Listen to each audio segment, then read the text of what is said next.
Assalomu alaykum, Anasxon aka, mashhur obunachilari, qadrdonlar. Anasxon akam shu yetimlarni xonadoniga darvoza olib kelib, o'rnatib yuradigan inson o'zi aslida. Hozir mana shu xonadonni qurganmiz yetimlar uchun, qadrdonlar. Yetim qizchalar bor, ikkita qizcha bor bu yerda.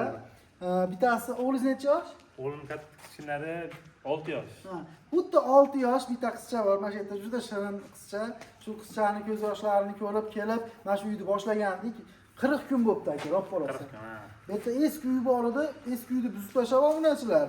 Mana shu 3 xona uyni barpo qildik aka, obunachilarimiz bilan, sizlar yaxshi insonlar bilan, xudo xolasa mana akfani kimdir qo'yib bergan, libga tiyagan, Shukurullo aka olib kelgan Namangandan. Shular bo'lib, mana siz darvozani olib keldingiz Namangandan.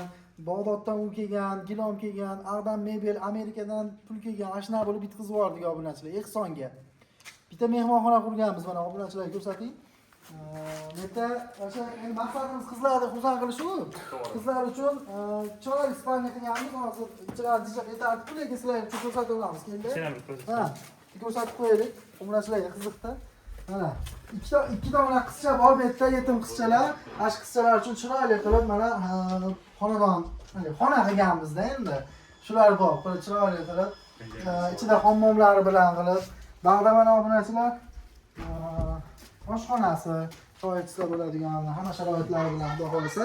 Buni hayitga topshiramiz. Hayitga, ya'ni 2 kundan keyin Qurbon hayiti kelyapti, xudo xolasa. Qurbon hayitiga shu qizlarga hayitli bo'ladi, qadrdonlar. Shu hayitli qilib topshiramiz. Ya'ni kimdan deganda shu Xotamboy kanalining obunachilaridan. Obunachilar deganda biz obunachilar, Anasxon aka obunachilari, chunki Anasxon aka mana qissa qo'shyapti-yu. Bundan hammasi kiradida. Tezlikni sog' bo'lsin, kam bo'lmas. Xudo xolasa. Inshaalloh doim xizmat qilamiz. Akamni qo'llab turinglar.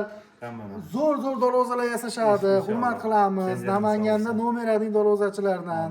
Darvoza kerak bo'lsa bemalol mana pastga nomerlaringizni qo'yib qo'yasizmi yoki opsiyaga kommentariyaga qo'yasizmi? Telefon qilinglar, ishonchli odam. Bizni Inom tog'a ancha bo'ldi. Hozir sanog'i endi 20 ta bo'lib qoldi shekilli, 20 tacha darvoza qo'yib berganmiz. Bu degani 20 ta yetim bolalarni xursand qilgan xonadonda. Uning ichida 5 ta bolasi bor, 3 ta bolasi bor, 4 ta bolasi bor. Hammasi endi Alloh taoloning fazli bilan siz bilan sababchimiz xolos. Rahmat aka. Tenjeringiz sog' bo'lsin, kam bo'lmas. Shunchalik yordam qilib, ana qilingiz, Alloh rozi bo'lsin. Xudo xolasa tez kunda topshiramiz. Akamni qo'llab-quvvatlab turinglar, xudo xolasa. Instagramida, shu YouTube'da obunachilar faol bo'linglar, like bosib ketinglar, shuncha mehnat uchun bitta.